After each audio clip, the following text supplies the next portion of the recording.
Pois haverá um tempo em que não suportarão a sã doutrina. Pelo contrário, cercar-se-ão de mestres segundo as suas próprias cobiças, como que sentindo coceira nos ouvidos, e se recusarão a dar ouvidos à verdade, entregando-se às fábulas.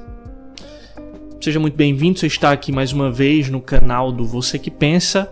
Eu sou Bruno, sou pastor, sou professor, e aqui a proposta é te ajudar a pensar sobre temas importantes à luz da boa teologia cristã e da cosmovisão bíblica.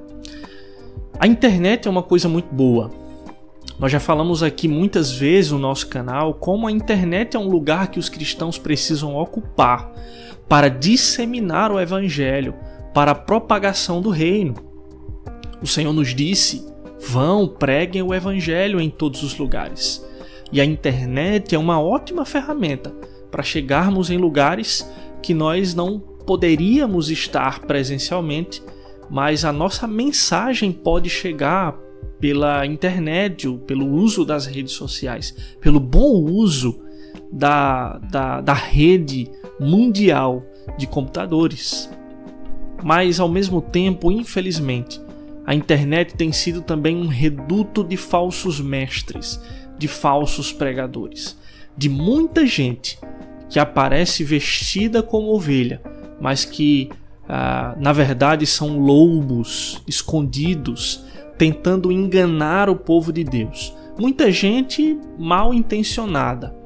Às vezes, são pessoas apenas despreparadas, usando a internet para se tornarem celebridades gospel.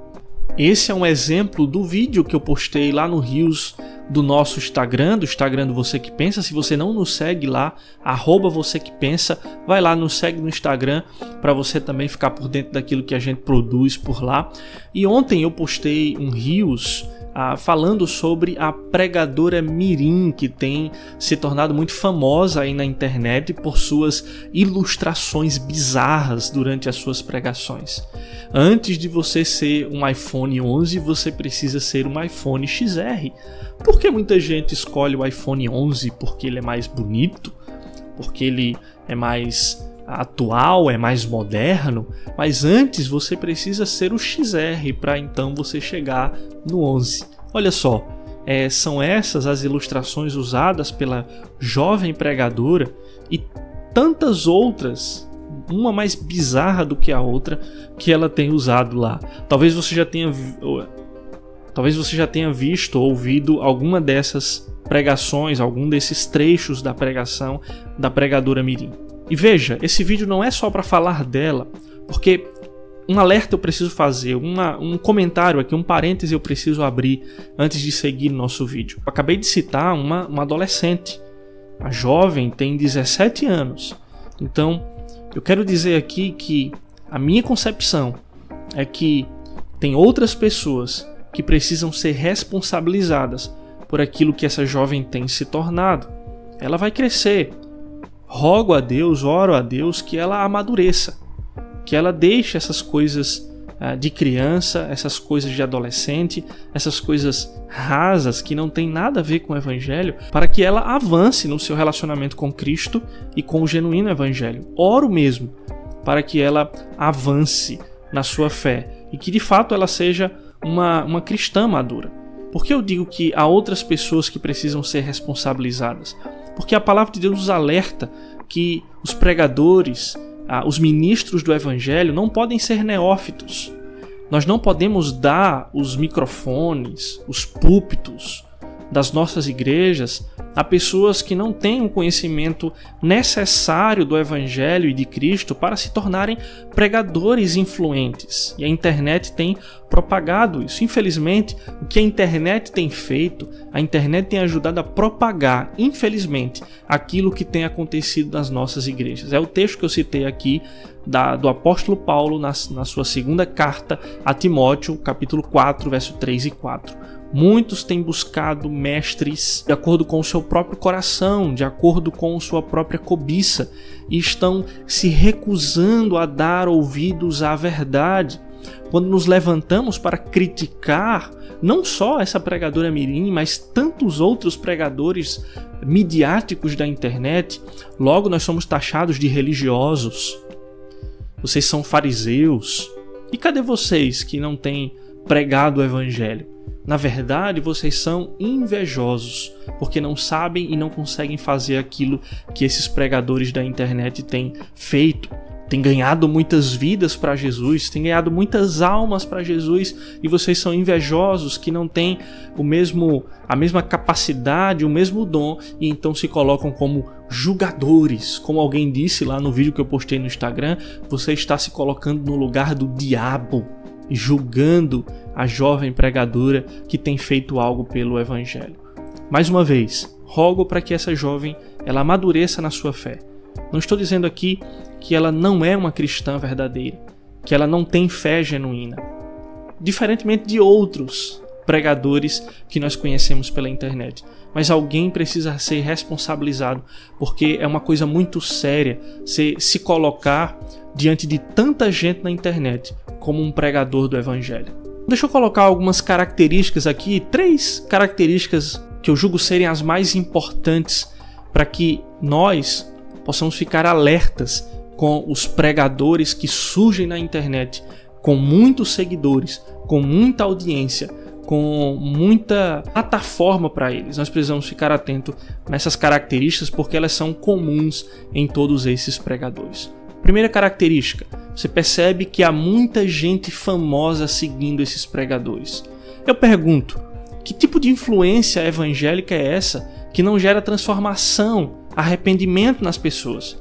Muitos famosos que têm as suas vidas públicas distante do evangelho, mas admiram esses pregadores.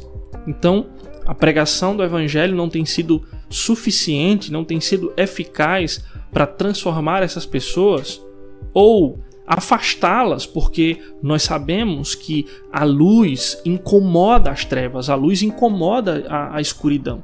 Então, se a luz não dissipa as trevas dos corações dos pecadores, os pecadores vão se sentir incomodados pela pregação genuína do evangelho e não simplesmente admirar as pregações e continuarem nas suas vidas de pecado. Tem pastores da internet que são pastores de celebridade. Celebridades que dizem ter esses pregadores como seus pastores, mas continuam nas suas vidas distante do evangelho. Segunda característica que nós encontramos em quase todos esses pregadores midiáticos da internet: há muita palavra de efeito, há muita ilustração bonita, há muitos trechos de pregação fortes que são colocadas na internet, mas pouco conteúdo bíblico. Não se vê nesses trechos, por exemplo, da jovem pregadora mirim, ela lendo trechos da Escritura ou até mesmo citando trechos da Escritura. As suas ilustrações não clarificam em nada as verdades e os princípios da palavra de Deus. Então há muita palavra de efeito, há muita palavra até de autoajuda, mas pouca Bíblia. O que nos leva à terceira característica, que é uma pregação antropocêntrica. Alguém pode dizer, mas eu ouvi uma das suas ilustrações e parece fazer sentido. Me ajudou em alguma coisa da minha vida, em algum dilema, em algum problema que eu estava passando. Mas veja, a pregação do Evangelho ela é centrada em Cristo. A pregação do Evangelho ela é cristocêntrica. Ela tem Cristo, a mensagem da cruz e o Evangelho no seu centro. As nossas pregações, como pregadores do Evangelho, não podem ter o homem no centro.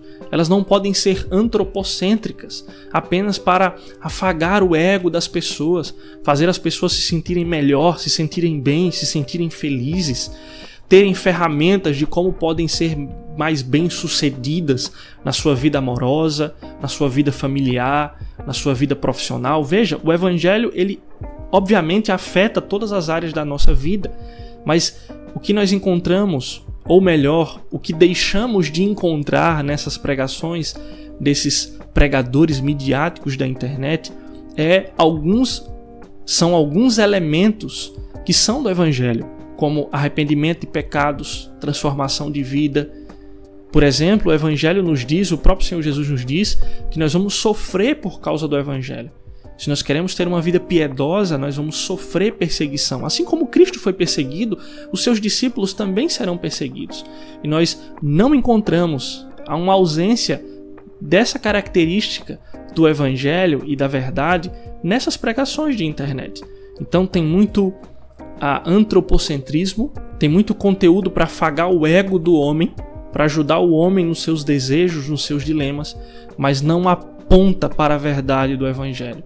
Nós não existimos para sermos felizes simplesmente, mas nós existimos para glorificar a Deus e encontrar em Deus a verdadeira felicidade, e não nas circunstâncias, e não nas coisas, e não na promoção, e não no casamento, e não na realização familiar, não na realização financeira. E essa é uma característica muito presente nas pregações desses pregadores midiáticos da internet. Então fique alerta, não siga todo e qualquer que se coloca na internet como uma autoridade espiritual sobre a sua vida. Esteja como os bereanos da Bíblia, olhando para a sua Bíblia, para ver se esses pregadores têm sido fiéis ao Evangelho. Pense, se você gostou desse vídeo, compartilhe, curta, que é muito importante você curtir, apertar o joinha aqui abaixo desse vídeo, comentar, dar a sua contribuição aqui, que características nós encontramos mais nessas pregações desses pregadores da internet. Nos ajude aqui a disseminar uma boa teologia na internet. Até a próxima e pense sobre isso.